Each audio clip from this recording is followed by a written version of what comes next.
اولاد اور یقین۔ ایک بچے کے والدین ہر سال اسے ٹرین میں اس کی دادی کے پاس گرمیوں کی چھٹیاں گزارنے کے لیے لے جاتے، پھر وہ اسے چھوڑ کر اگلے دن واپس آ جایا کرتے تھے۔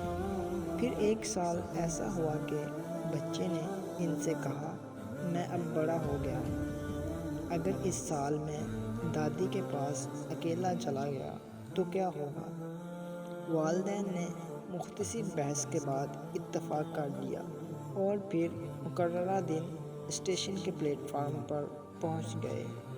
والد نے جو ہی کچھ سفر کی ہدایات دینا شروع کی تو بیٹا اکتاہٹ بھرے لہجے میں کہنے لگا، ابا جان، میں 1000 مرتبہ یہ ہدایات سن چکا ہوں۔ ٹرین کے روانہ ہونے سے ایک لمحہ پہلے اس کے والد اس کے قریب آئے اور اس کے کان میں سرگوشی کی، یہ لو، اگر تم خوف زدہ ہو یا بیمار ہو تو یہ تمہارے لیے ہے، اور اپنے بچے کی جیب میں کچھ ڈال دیا۔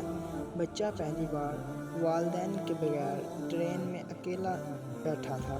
وہ کھڑکی سے زمین کی خوبصورتی کو دیکھتا رہا اور اپنے ارد گرد اٹھنے والے اجنبیوں کا شور سنتا رہا۔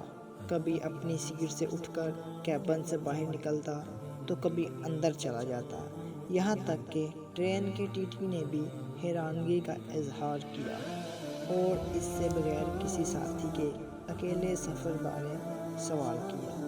اسی طرح ایک عورت نے اسے اداس دیکھ کر گھورا۔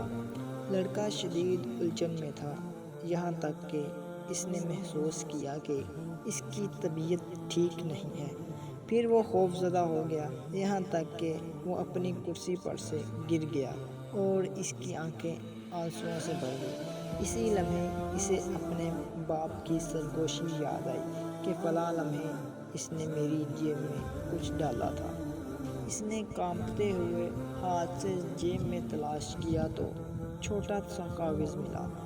اس نے اسے کھولا تو لکھا تھا، بیٹا، میں ٹرین کے آخری ڈبے میں۔ یہ الفاظ پڑھتے ہی گویا اس کی روح لوٹ آئی۔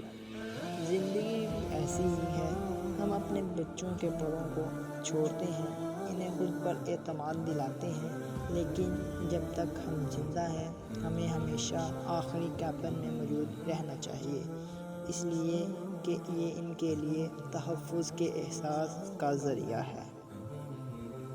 شکریہ۔